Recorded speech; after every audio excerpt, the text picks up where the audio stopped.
시간 하나님의 말씀 같이 함께 찾아 읽겠습니다. 우리 로마서 8장 1절부터 4절까지의 말씀입니다.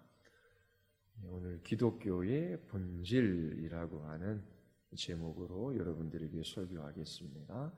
로마서 8장 1절부터 4절까지입니다. 제가 한 절 읽고 여러분들이 한 절 읽고 교독하겠습니다.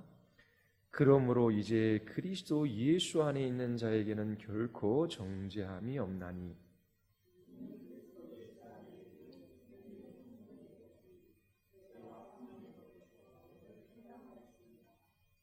율법이 육신으로 말미암아 연약하여 할 수 없는 그것을 하나님은 하시나니 곧 죄로 말미암아 자기 아들을 죄 있는 육신의 모양으로 보내어 육체의 죄를 정하사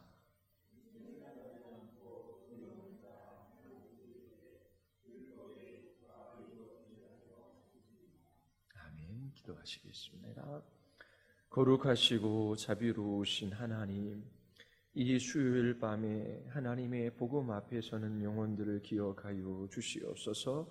설교자를 붙들어 주셔서 하나님의 복음이 능력 있게 선포되어지게 하시고 이 복음으로 인하여 저희들이 기뻐하며 능히 세상을 이기는 믿음의 삶을 살아가게 하여 주시옵소서.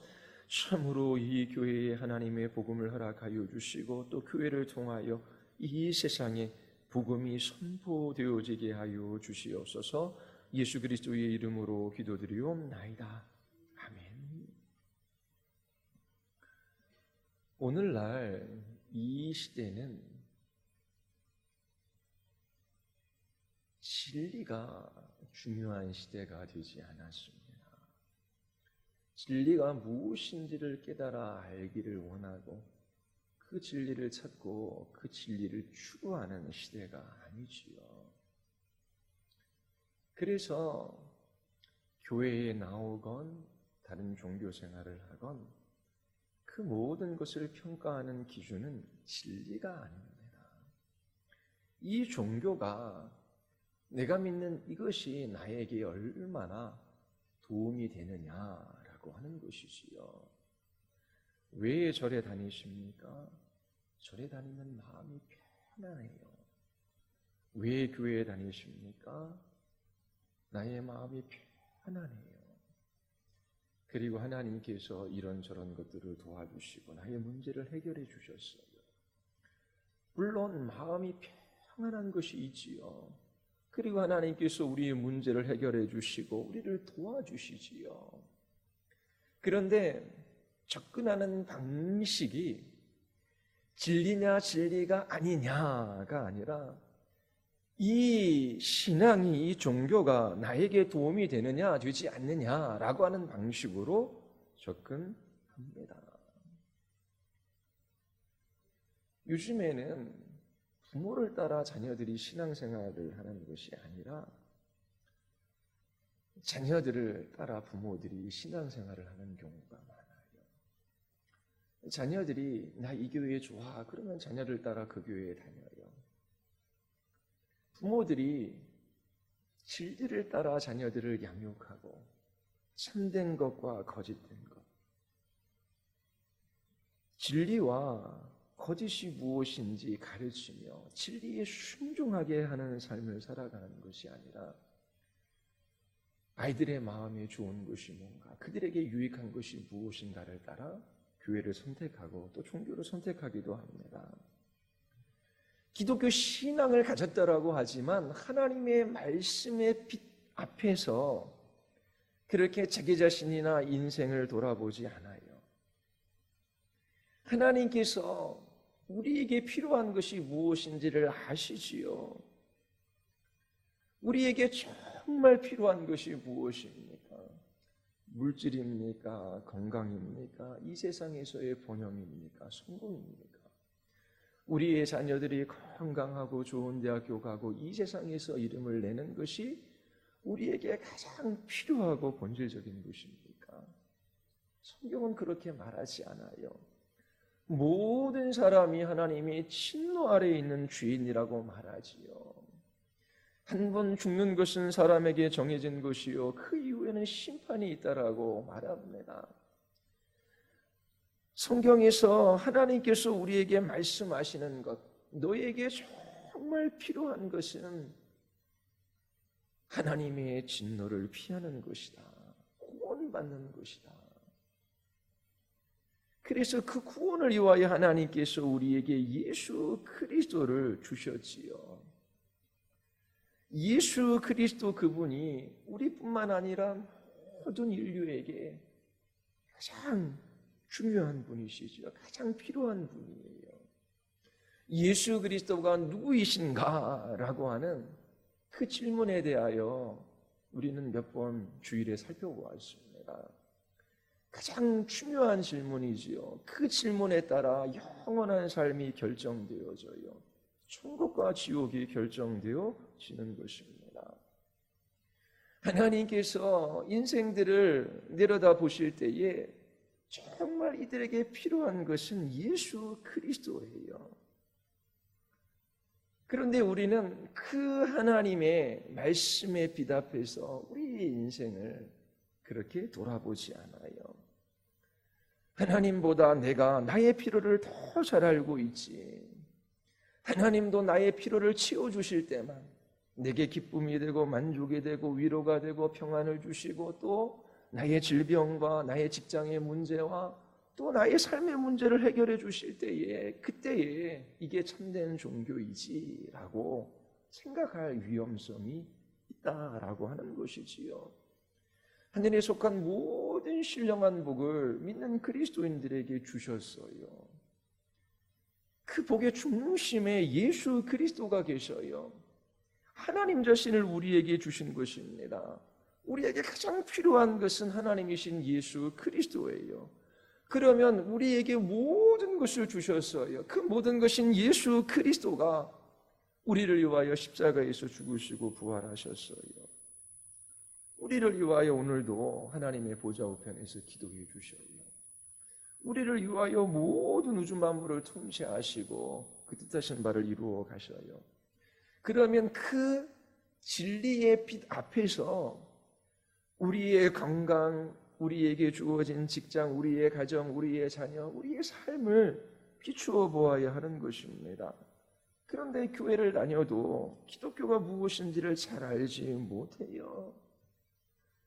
가족들의 건강을 위하여 기도해야 되지요.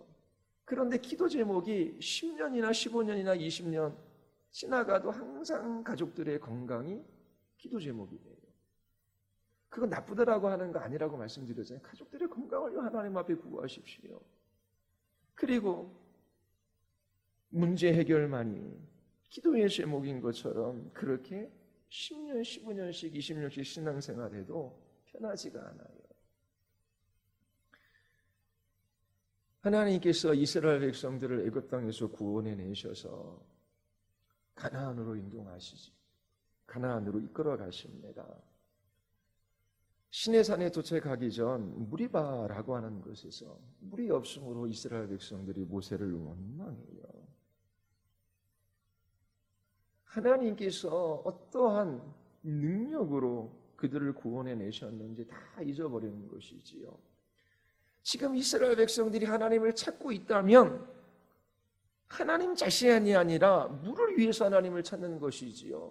나는 지금 목마르고 나에게 하나님께서 물을 주시지 않는다면 나에게 지금 하나님이 필요 없다라고 하는 것입니다. 이스라엘 백성들이 하나님이 어떤 구원으로 그들과 함께 하셨는지 잊어버려요. 그리고 지금 삶의 필요만 생각해요. 지금 물 안 주시면 우리 돌아가겠다라고 하는 것입니다. 지금 물 안 주시면 하나님 계신지 안 계신지 우리가 모르겠다라고 하는 거예요. 지금 물 안 주시면 하나님도 필요 없다라고 하는 것입니다.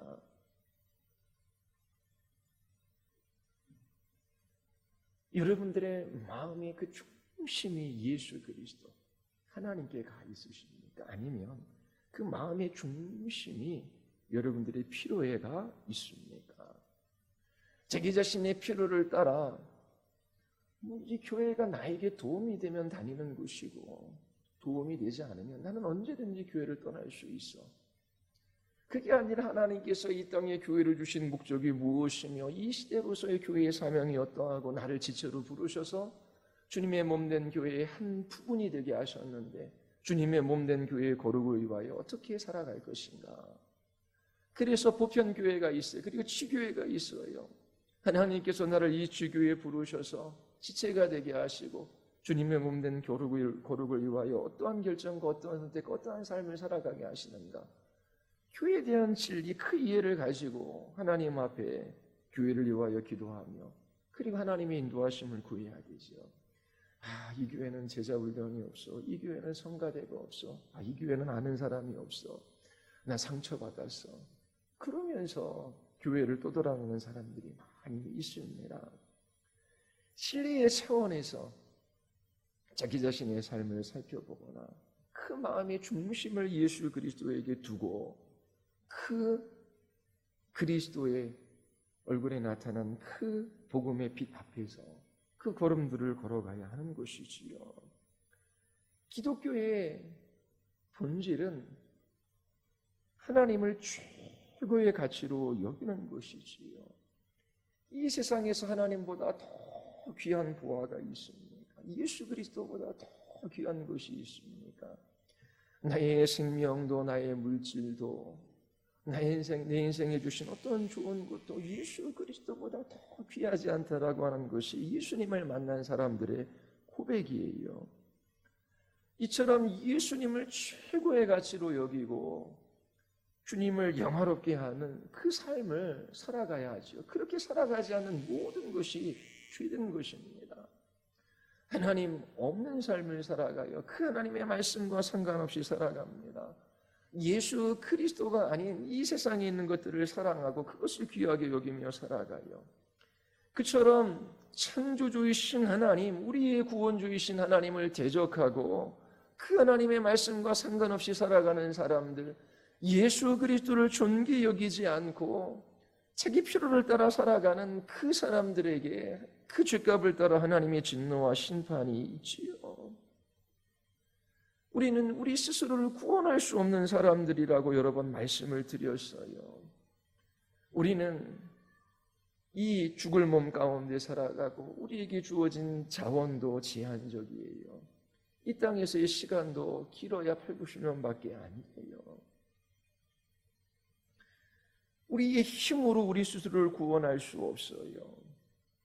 하나님 없이 살아가던 인생들이었습니다. 그런데 하나님께서 그 하나님의 진노와 심판으로부터 우리와 같은 죄인들을 구원하시기 위하여 그 아들 예수 그리스도를 이 세상에 보내어 주셨어요. 하나님께로부터 오는 구원이신 예수 그리스도, 그분을 믿는 자마다 멸망치 않고 영생을 얻는다라고 약속해 주셨어요. 이 세상에서 가장 값진 보화이신 이 예수 그리스도를 믿는 것, 그분의 가치를 알아보는 것, 그분을 사랑하는 것, 이것이 기독교 신앙의 본질입니다. 로마서 8장 1절이 기독교 신앙의 이 본질적인 진리에 관하여 우리에게 말해주고 있어요. 그게 뭐지요? 그러므로 이제 그리스도 예수 안에 있는 자에게는 결코 정죄함이 없다라고 하는 것입니다. 이것이 이 세상을 향한 기독교 신앙의 본질이에요. 핵심적인 메시지입니다. 두 가지를 질문해 볼 수 있어요. 하나는 뭡니까? 하나님께서 주시는 선물이 무엇인가라고 하는 거예요. 거기에 대한 답이 무엇이지요? 정죄함이 없다라고 하는 것입니다. 그리고 누가 그 선물을 받을 수 있습니까? 예수 그리스도 안에 있는 사람이에요. 그러므로 이제 그리스도 예수 안에 있는 자에게는 결코 정죄함이 없습니다. 로마서 8장 3절을 한번 읽어보십시오. 우리 같이 한번 읽어볼까요? 율법이 육신으로 말미암아 연약하여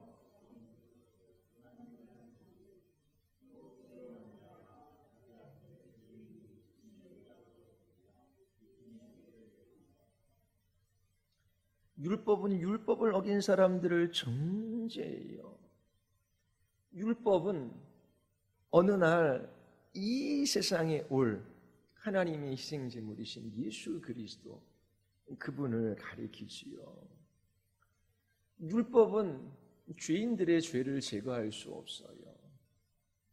구약에서 하나님께서 이스라엘 백성들에게 제사 제도를 주셨어요. 그 제사 제도를 주심으로 죄 지은 인생들이 하나님과 일시적으로 한시적으로 관계를 맺게 하셨지요. 그렇다고 해서 그들의 모든 죄가 용서된 것은 아닙니다.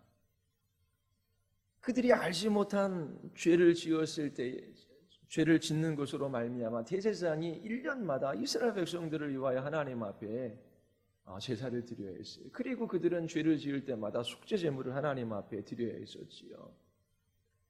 이처럼 그들은 반복적으로 제사를 드려야 했어요. 그 제사 제도는 오실 예수 그리스도를 가리키는 것이지요. 자, 구약의 모든 율법이 예수 그리스도를 가리킵니다. 마침내 이제 하나님께서 약속하신 것이 예수 그리스도 안에서 이루어졌다라고 하는 것입니다. 이제 예수 그리스도 안에 있는 사람들에게는 정죄함이 없습니다. 정죄라고 하는 것은 심판대 앞에서 그 사람의 죄를 심리해요.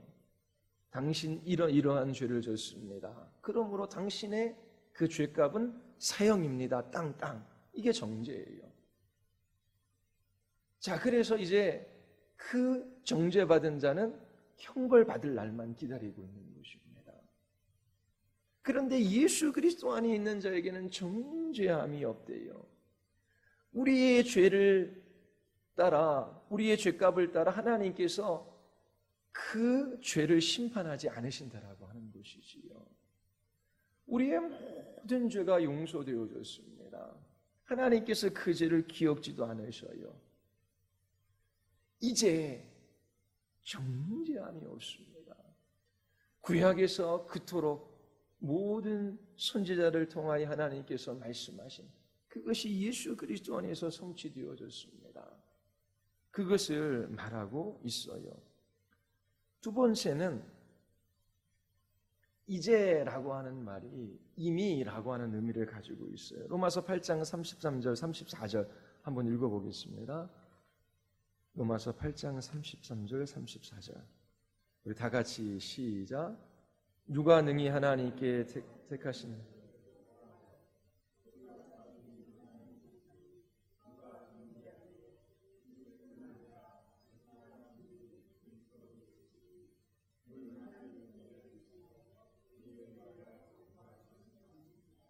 마침내 구약에서 가리키던 그 모든 율법에 가리키던 예수 그리스도 그 약속이 이루어졌어요. 이제 정죄함이 없는 삶을 살아갈 수 있습니다. 그리고 우리가 앞을 내다보며 우리에게 주어진 하루하루를 살아가요. 그런데 여전히 우리 안에 죄가 있지요. 그리고 고난도 있고 고통도 있어요. 악한 사단이 우리를 대적합니다. 야, 너 또 죄를 짓는데 너 지금 질병에 걸린 것은 너 이 죄에 대한 하나님의 심판이야. 아니면 너는 반복적으로 또 동일한 죄를 짓잖아. 네가 어떻게 그리스도인이라고 할 수 있어? 하나님께서 너를 버리신 거야. 이처럼 주님의 나라에 이를 때까지 그 최후의 심판대 앞에 설 때까지 사단은 계속해서 우리를 공격하고 우리 양심도 우리를 정죄해요. 내가 어떻게 그리스도인일 수 있어? 너는 구원받은 사람이 아니야. 너는 지금 이렇게 힘들고 어려운 삶을 살아가는 거잖아. 너 하나님께서 너를 버리셨기 때문에 그래. 그러면서 그렇게 정죄하는 사단과 우리의 양심이 있다라고 하는 것이지요. 그리고 그 하나님의 심판대 앞에 섰을 때에 우리가 살아왔던 모든 인생의 날들이 쫙 펼쳐질 거예요. 그때에 사단이 우리를 또 송사할 수 있지요. 하나님 보십시오. 이 사람이 이토록 죄된 삶을 살았습니다. 어떻게 이 사람이 천국에 들어갈 수 있겠습니까? 그렇게 송사하는 사단이 있어요. 그런데 이제 이미 예수 그리스도께서 십자가에서 죽으시고 부활하셨을 때에 믿는 우리들의 모든 죄가 다 용서되어졌다라고 하는 것입니다. 하나님이 선택하신 자들을 누가 고발하리요? 의롭다 하시는 하나님이시니 누가 정죄하리요? 뒤를 돌아볼 때에 예수 그리스도께서 우리를 위하여 십자가에서 죽으시고 부활하셨어요. 구약에 약속됐던 모든 것이 그리스도 안에서 이루어진 것을 봅니다. 이제 우리는 정죄함이 없어요. 또 앞을 내다볼 때에 우리의 걸어가는 걸음걸음, 그리고 미래의 심판대 앞에 설 날이 있어요. 나는 정말 구원받은 것일까? 오늘 죽어서 하나님의 심판대 앞에 서면 나는 천국에 들어갈 수 있을까? 의심과 두려움으로 인하여 떨리는 때가 있어요. 그런데 이미 우리에게 말씀해 주셨어요. 최후의 심판대 앞에 설 그 선고가 벌써 이루어진 것이죠. 결코 정죄함이 없다라고 하는 것입니다. 그리고 예수 그리스도 안에 있는 자들에게 결코 정죄함이 없다라고 하는 이 말의 진정한 의미가 무엇이겠습니까? 하나님께서는 그 크신 능력으로 죄인들을 진노하시고 심판하시는 분이셔요. 그런데 이제 정죄함이 없다라고 말씀하십니다. 이것은 하나님께서 그 크신 능력으로, 그 크신 자비하심으로 우리를 도우신다라고 하는 것입니다. 그리스도 예수 안에 있는 사람들에게 하나님께서 주시는 선물이에요. 그리스도 안에서 있는 사람들에게 하나님께서 항상 그렇게 하십니다. 그리스도 안에 있는 사람들에게 결코 정죄함이 없다라고 하는 의미는 하나님께서 그 크신 능력으로 우리를 위하신다라고 하는 것입니다. 우리가 조금 순종하고 잘하면 하나님께서 사랑해 주시고, 내가 좀 못하면 하나님께서 벌 주실 거야. 하나님께서는 내가 어떻게 행동하는지 항상 지켜보고 계시는 하나님이셔. 좀 잘해야지. 내가 좀 잘하면 나를 위하실 것이고, 내가 못하면 나를 벌하실 거야. 그런 말이 아니에요.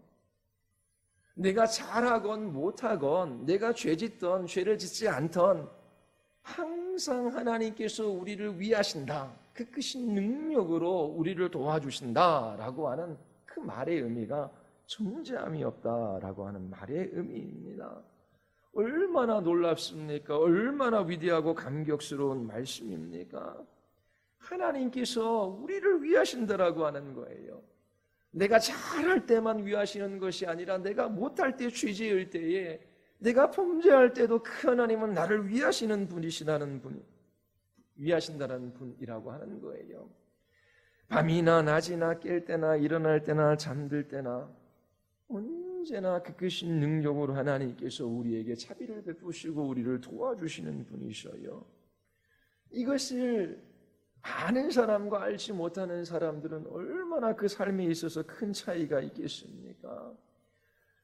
정죄함이 없다라고 하는 이 말의 의미를 알고 믿는 사람들, 결코 이 말의 의미를 알지 못하고 살아가는 사람들, 그들은 다른 삶을 살아갈 수밖에 없어요. 이 진리를 아는 사람들은 어렵고 힘든 일, 또 위험에 빠졌을 때에도 두려워하지 아니하고 담대할 수 있습니다. 내가 잘할 때만 나를 사랑해 주시고 내가 못할 때는 나를 벌어주시는 하나님이 아니에요. 항상 하나님이 우리를 위하셔요. 그 자비가 무궁하고 풍성하신 하나님만 생각하면 그 마음이 좋고 그 모든 일들 속에서 인내하며 하나님이 주시는 은혜와 평강 속에서 이 길들을 걸어갈 수 있는 것입니다.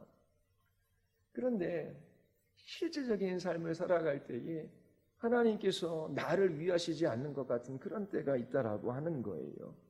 고난과 고통이 우리에게 찾아온다라고 하는 것이지요. 우리 안에 남겨진 죄가 있고 죄 지으면 어떻게 해요? 하나님께서 징계하시는 거예요.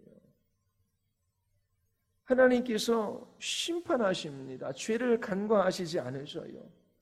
그런데 그 하나님의 징계, 그 하나님의 심판은 아버지로서 자녀들을 사랑하셔서 하나님께서 하시는 일들이지요. 죄로 인하여 하나님께서 나를 심판하시고 벌하시고 나를 버리시는 그러한 심판이 아니에요. 자녀들을 하나님께서 훈련시키시고 교육하셔서 바르게 하시기 위한 그 하나님의 징계가 우리에게 있는 것입니다. 죄를 지었을 때에 하나님께서 그 죄를 오래 참으시지만 하나님께서 때로 고난을 통하여 그 죄의 자리에서 돌이키게 하셔요. 그래서 고난받고 그 고난 속에 고통을 당할 때에 내가 하나님 앞에 불순종하며 하나님을 거역한 일이 없는지 살펴야 하는 것이지요. 그리고 비록 죄로 인하여 고난이 찾아올 때에 그것은 하나님께서 나를 버리시는 것이 아니라 나를 온전케 하시고자 하시는 사랑의 징계이고 훈련이다라고 생각해야 하는 것입니다. 고린도서 11장 32절에 보면 주님께서 우리를 심판하시고 징계하시는 것은 우리가 세상과 함께 정죄를 받게 하지 않게 하시려는 것이다. 하나님께서 우리를 더 거룩하게 하시고 더 온전하게 하심으로 우리에게 정말 좋은 것을 주시기 위하여 그렇게 훈련시키시고 징계하시는 거예요. 그래서 고난받는 날 우리는 우리가 하나님 앞에 불순종한 죄가 없나 돌아보고 하나님 앞에 회개하며 예수 그리스도를 붙드는 것이 필요한 것입니다.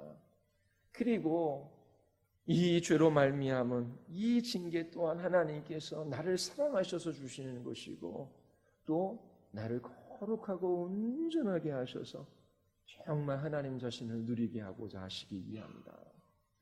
정말 고난이 없으면 하나님 잘 안 찾잖아요. 그래서 개인적으로 마음이 힘들고 어렵고 또 환경도 상황도 내 마음대로 되지 않아요. 그때에 힘든 그 순간에 감사하는 마음이 딱 생겨요. 나로 하여금 하나님 마음은 더 의지하게 하시는구나. 아니 사도 바울조차도 그 아시아 지역에서 복음을 전할 때에 살 소망이 끊어지는 데까지 가게 하셨잖아요. 그래서 깨닫게 하시는 것이 하나님만 의지하게 하시는 거구나. 그래서 저도 힘들고 어려운 일, 그렇게 힘들고 어려운 일도 많지 않아요. 그런데 힘들고 어려운 일들이 찾아올 때에 감사해요. 왜요? 하나님께 더 소망을 두고 주님의 나라에 대한 소망이 더 커지고 그리고 주님만 의지할 수밖에 없는 그 은혜의 기회를 나에게 주시는 것이니까요. 그래서 힘들수록 감사함으로 그렇게 하나님 앞에 나의 죄인된 내 안에 선한 것이 없음을 고백하고 주의 은혜만 바라고 주님만 구해요. 그래서 고난이 힘든 일이 나에게 고통이 되기도 하지만 하나님께서 사랑하셔서 이 모든 것을 통하여 나에게 가장 좋은 것을 이루어 가주실 거야. 그러면서 감사함으로 주님께로 더 달려나가게 되는 것이지요. 그리고 또 하나는 뭐냐면은 고통이 다 우리의 죄로 말미암은 것은 아니잖아요. 요한복음 9장에 보면 날 때부터 맹인된 사람이 있었어요. 제자들이 예수님께 이렇게 질문해요. 예수님, 이 사람이 맹인된 것은 부모의 죄 때문입니까? 이 사람의 죄 때문입니까? 누구의 죄 때문인지를 묻지요. 그때 예수님께서 이 사람이 맹인된 원인이 아니라 뭐에 관해서 말씀하셔요? 목적에 관해서 말씀하셔요.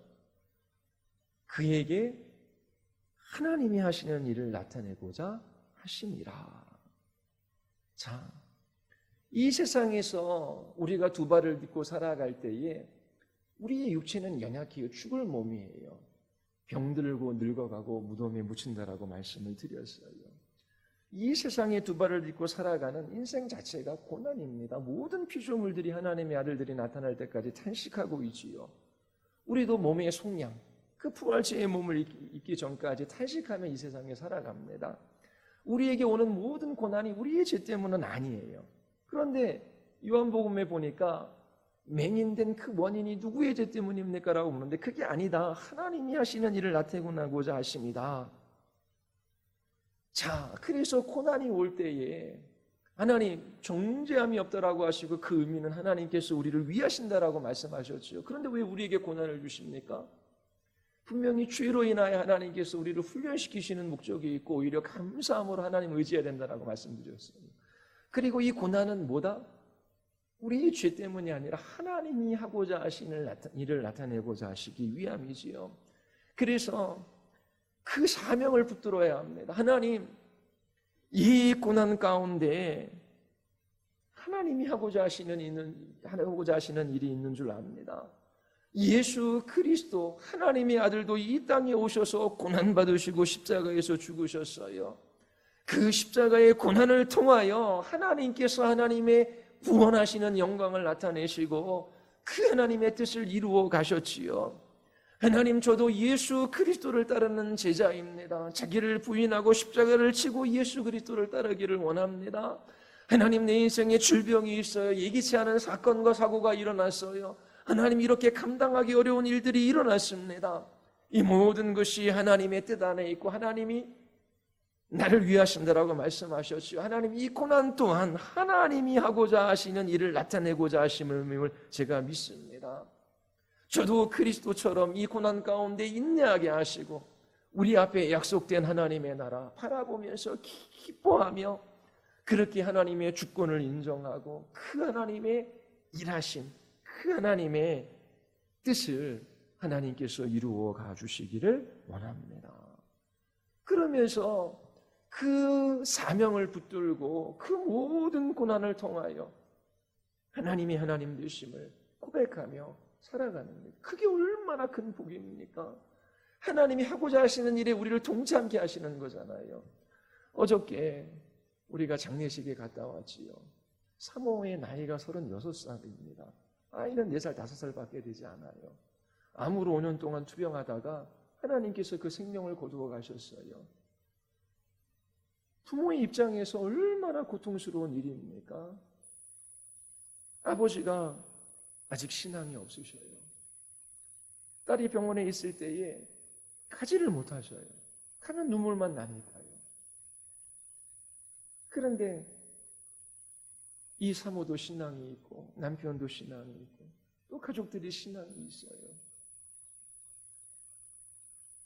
죽음은 영원한 단절이 아니라 잠자는 것과 같다라고 예수님께서 말씀해 주셨어요. 우리 모두 함께 만날 날이 있어요.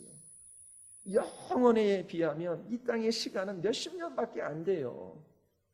그런데 하나님께서 뜻이 있으셔서 그 질병을 허락하시고, 물론 타락한 이 세상에 죄로 말미암아 질병도 온 것이지요. 근데 예수님 잘 믿는 그 가정 안에 그 사모에게도 질병이 찾아올 수 있는 것이잖아요. 끝까지 예수 그리스도를 붙드는 것이지요. 죄송스럽지만 저희 아버님도 저 4살 때 돌아가셨다고 말씀드렸잖아요. 근데 마지막 돌아가시는 순간에 저희 할머니, 삼촌 다 예수님 안 믿는데 어머니 예수님 믿으셔야 합니다. 동생도 예수 믿어야 합니다. 그렇게 복음 전하고 돌아가셨어요.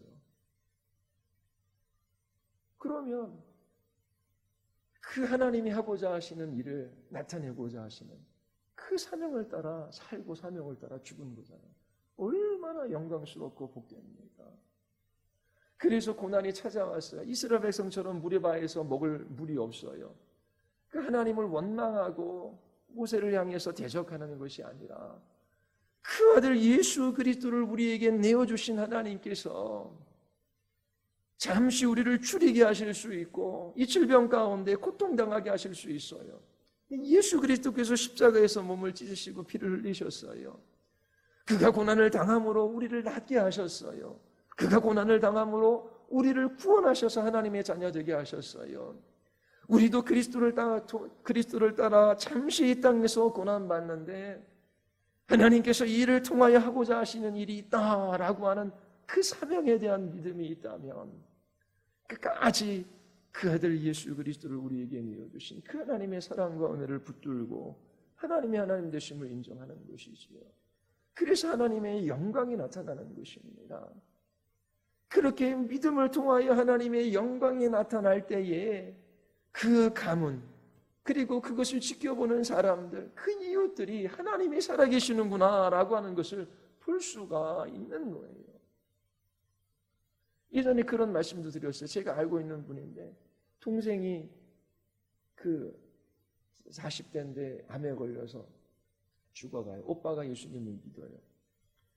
복음을 전하니까 안 받아들여요. 오빠는 살 만큼 가정도 부유하고 그리고 뭐 자녀들도 잘하고 아무런 문제가 없잖아. 우리는 남편도 힘들고 우리 자녀들도 힘들고 나도 이렇게 질병에 걸려서 고통스러운데 안 받아들여요. 근데 이 오빠도 나중에 암이 들었어요. 그 동생한테 찾아가 나도 질병에 걸렸어. 그런데 나는 감사해. 그러면서 예수 그리스도 그분이 나를 위하여 십자가에서 죽으시고 부활하셔서 난 하나님의 자녀가 되었고 나에게는 천국이 약속되어져 있어. 그러면서 그 질병 가운데 인내함이 하나님 찬양하고 감사의 고백을 쏟아놓는 그 이야기를 그 동생이 듣는 거예요. 이처럼 우리에게는 고난이 있어요. 근데 하나님이 우리를 위하신다는 생각이 안 들 때가 있는 것이지요. 그때에 이 고난, 이 힘든 것, 이 상황, 하나님의 일하심을 나타내시기 위함이다. 예수 그리스도도 이 땅에서 고난 받으셨다. 그런데 내가 어떻게 주님을 따르는 제자인데 이 세상에서의 평안과 안전과 이 세상에서의 잘됨만을 바라볼 수 있는가? 그러면서 그 고난 가운데 하나님께서 하나님이 하고자 하시는 일을 나타내시기 위하여 기도하며 이 길들을 걸어가는 것이지요. 하나님께서 그 사람을 붙들고 계시기에 그 사람을 위하고 계시기에 그런 신앙의 고백을 쏟아놓을 수 있는 것입니다. 누가 이러한 선물을 받을 수 있습니까? 누가 이런 복을 누릴 수 있어요? 예수 그리스도 안에 있는 사람입니다. 예수 그리스도 안에 있는 사람들에게 정죄함이 없는 거예요. 예수 그리스도와 연합된 사람, 그 사람에게 그리스도께서 행하신 그 모든 일들이 바로 그 사람의 것이 되는 것이지요. 예수 그리스도께서 하나님의 모든 법에 순종하셨어요. 그리고 십자가에서 죄인들을 위하여 그 형벌을 받으셨지요. 그래서 우리는 순종한 적이 없지만 그리스도의 의로 우리에게 옷 입혀주고 우리는 죄값을 받아야 하지만 그리스도께서 나를 대신 죄값을 받으셨기에 나는 이제 하나님 앞에 정죄함이 없어요. 주의 모든 형벌에서 나를 자유하게 하셨어요. 그리스도의 순종이, 그분의 십자가의 죽으심이 그와 연합된 그 안에 있는 나의 것이 된 것이지요. 사도 바울은 예수 그리스도 안에 있는 사람이 있고 예수 그리스도 바깥에 있는 사람이 있더라고 얘기해요. 예수 그리스도로부터 끊어져 나가는 사람이 있는 것이지요. 예수 그리스도 안에 있는 사람들만이 정죄함이 없어요. 하나님께서 그들을 위하셔요. 하나님께서 이와 같은 복을 주시는 것입니다. 자, 이 진리, 그리스도 안에 있는 자에게 결코 정죄함이 없다라고 하는 이 진리를 아는 사람과 이 진리를 전혀 경험하지 못하는 사람, 삶에 어떤 차이가 있을까요? 그리스도 안에 있는 사람과 그리스도 바깥에 있는 사람, 삶의 차이가 없을까요? 여러분, 예수님 믿는다고 해서 우리가 늘 건강하거나 늘 하는 일이 다 잘 되거나 우리의 자녀들도 다 세상에서 칭찬받는 것이 아니잖아요. 예수 믿는 사람들도 똑같이 질병에 걸리고 교통사고도 당하고 또 자녀들에게도 어려운 일들이 일어날 수 있어요. 봐라, 예수 믿는데 오히려 더 어려움만 있지 않냐? 그렇게 비난하는 사람들이 있을 수 있지요. 그러면서 예수 믿는 것이 소용이 없다. 나에게 지금 건강이 필요하고 또 물질도 필요하고 또 삶에서의 행복도 필요한데 나에게 주신 것이 없다. 나는 이제 하나님 믿지 않겠다. 그런 사람들이 고난 가운데 나타나는 것입니다. 여러분, 질병 가운데 고통당할 수도 있고 또 결혼 생활에 어려움들이 있을 수 있고 우리의 자녀 양육에 있어서도 문제가 있을 수 있어요. 우리가 건강을 잃었어요. 질병 가운데 시달려요. 그때 사단이 와서 송사할 수 있습니다. 자, 너 하나님 앞에 너 이런 거 잘못했잖아. 너 하나님께서 벌하신 거야. 너 하나님께서 너를 버리셔서 그래서 네가 이렇게 질병에 시달리는 것이고 그리고 너는 곧 죽게 될 거야. 이러한 공경을 어떻게 이겨낼 수 있겠습니까? 아니야. 그리스도 안에 있는 자에게는 결코 정죄함이 없다라고 말씀해 주셔서 예수 그리스도께서 나의 모든 죄값을 대신해서 십자가에서 죽으셔서 믿는 자들에게 모든 죄가 용서되어지고 그리고 그 죄를 기억지도 아니하신다라고 하나님께서 말씀하셔서 그 사랑의 하나님이 나의 하나님이시고 나의 아버지이셔. 사단아 물러가라. 이 육체의 질병도 하나님의 주권적인 뜻 안에 있는 것이고 내게 죽는 것도 나는 유익해. 왜 하나님의 품에 안기는 것이기 때문에 그래. 이 질병을 통하여 하나님이 하실 일들이 있을 거야. 나의 소망은 이 땅에 있는 것이 아니라 하나님 나라에 있어. 나는 이 세상의 보물을 쌓아두지 않고 하나님 나라의 보물을 쌓아두는 삶을 살아가도록 부름받았어. 그러면서 예수 그리스도께서 십자가에서 살을 찢으시고 피를 흘리신 그 고난을 묵상하며 그렇게 그 육체의 질병 가운데 하나님이 하나님 되심을 나타내는 그 삶을 살아가는 것이지요. 그래서 고통 가운데 그리스도를 바라봄으로 하나님이 주시는 은혜의 힘으로 인내하며 그 길을 걸어가는 것입니다. 또 결혼의 어려움 가운데 고통받을 수 있잖아요. 결혼했는데 모든 사람들은 행복하게 살아가는 것 같아요. 나의 결혼 생활만 힘들고 어려운 것 같습니다. 배우자가 신앙을 저버리고 그리고 불의한 삶을 살아가요. 너무 미워요. 마음속에 그렇게 악한 감정들이 일어납니다. 그리고 악을 악으로 갚고 싶은 마음이 있어요. 근데 어떻게 우리가 그렇게 죄 짓는 우리의 배우자를 용서하고 또 사랑할 수 있을까요? 우리는 어디에서 희망을 찾을 수 있겠습니까? 예수 그리스도 안에 있는 자에게 정죄함이 없어요. 하나님께서 우리를 위하시지요.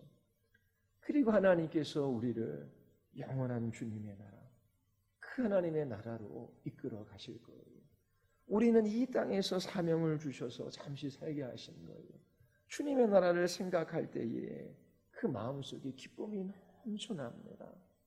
그래서 하나님께서 나를 위하시는 분이시지. 지금 비록 세상 사람들의 눈에 보이기에 나는 결혼 생활은 실패고 망가진 것 같지만 분명히 하나님께서 뜻하신 바가 있고 그리고 주님의 나라에까지 이끌어 가실 때까지 나를 위하여 십자가에서 죽으신 예수 그리스도 그분 바라보며 살아갈 거야. 그러면서 정죄함이 없는 우리들을 위하시는 그 하나님의 그께로부터 소망의 의무를 길어 올려 그렇게 하나님 앞에 한 걸음 한 걸음 인내하며 살아가는 것이지요. 자녀들 앞에서도 마찬가지입니다. 자녀들 뜻대로 잘 안 되잖아요. 좀 성실하고 진실하고 공부도 잘하고 사람들로부터 인정받고 신앙도 좋기를 바라잖아요. 그런데 잘 안 돼요. 내가 좀 더 잘했어야 되는데 그래서 자책감이 들어요. 그러면서 괴롭지요. 그게 아니라 하나님, 저는 이처럼 연약하고 부족한 사람이에요.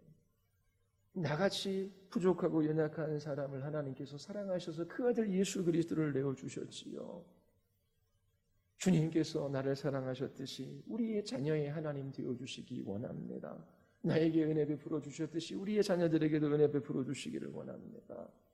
하나님, 내 힘과 내 지혜, 내 능력으로는 실패할 수 없어요. 그러나 주님이 나와 함께 하시지요. 그래서 비록 지난 날을 돌아볼 때에 실패한 것 같아요. 그런데 그 실패에 짓눌려 살아가는 것이 아니라 자유할 수 있어요. 주님께 모든 것을 내어 맡기고 하나님 앞에 나는 아무것도 아닌 존재라고 하는 것들을 깨달아 알아서 자녀들 앞에서도 겸손한 것이죠. 우리의 마음이 낮아지는 거예요. 그래서 온유함으로 인내함으로 그렇게 자녀들을 대하게 됩니다. 그리고 하나님께밖에 소망이 없다라고 하는 것을 자녀들에게 알려줘요. 그런 가운데 회복이 일어나는 것입니다. 기독교 신앙을 자기 자신의 필요를 채워주는 정도로만 생각하는 사람들이 있어요. 이 세상에서 건강하고 부유하고 번영하고 안락한 삶을 살아가는 것이 목적이에요. 그게 아니라 하나님의 진노가 있고 그 진노를 피할 수 있는 유일한 길은 예수 그리스도 밖에 없다라고 하는 것을 한 번도 생각해 보거나 경험해 보지 못한 사람이 있어요. 교회에 다녀도 당장의 필요가 채워지면 기뻐하고 또 힘들고 어려워지면 감사를 잃어버리고 살아가요. 그런 것이 아니라 하나님께서 가장 귀하고 가장 보화로운 예수 그리스도 하나님 자신을 우리에게 주셨어요. 모든 복을 주신 것이지요. 그리스도 안에 있는 자에게 결코 정죄함이 없습니다. 하나님이 우리를 위하셔요. 우리에게 영원한 나라가 약속되어져 있어요. 이 진리를 붙들고 하나님 앞에 살아가는 그 사람과 그렇지 않은 사람은 다를 수밖에 없는 것입니다. 정말 우리가 예수 그리스도 안에 있습니까? 아니면 그리스도 바깥에 있습니까? 자기 자신이 어디에 있는지 살펴보십시오. 그리스도 바깥에 있는 자들에게 주님께서 초대하셔요. 수고하고 무거운 짐진 자들아 다 내게로 오라. 주님께서 오라 하시지요. 듣는 자도 오라 할 것이요 목마른 자도 오라 할 것이요 또 원하는 자는 값없이 생명수를 받으라. 내게 오는 자를 내가 결코 쫓아내지 아니하리라. 아들을 믿는 자에게는 영생이 있어요. 믿지 않는 자들에게는 하나님의 진노가 그 위에 머물러 있는 것이지요. 예수 그리스도 안에 있다면 부족함이 없습니다. 여러분들이 정말 우리를 위하시는 그 하나님, 우리를 위하여 십자가에서 몸을 찢으시고 피를 흘리신 예수 그리스도 그분을 붙들고 여러분들이 믿음의 삶을 살아가시기를 바랍니다. 그리고 정말 예수 그리스도 그분 안에 있는지 없는지, 내가 정말 기독교 신앙을 경험했는지 경험하지 않는지 잘 모른다면 찾으십시오. 찾는 자에게 주님께서 주십니다. 주님을 만나는 복을 누릴 수 있게 될 것입니다. 우리 같이 한번 기도하시겠습니다. 우리 기도하실 때에 하나님, 정말 진리이신 예수 그리스도 그분을 바라보고 그분을 붙들고 저희들이 끝까지 믿음의 삶을 살아가기를 원합니다. 하나님, 연약하고 죄 많은 인생입니다. 하나님 뜻에 순종하지 못했기에 아쉽고 또 힘들고 또 그 실패로 인하여 절망스러울 때도 있습니다. 그러나 이처럼 죄 많고 연약한 인생을 향하여 주께서 그 아들을 보내주셔서 그 사랑을 나타내 보여주셨기에 주님 더 의지하며 주께 이 모든 것들을 맡기고 하루하루 믿음으로 살아가기를 원합니다. 하나님, 우리와 우리의 가족, 우리의 자녀들, 또 하나님 이 땅에 보내주신 영혼들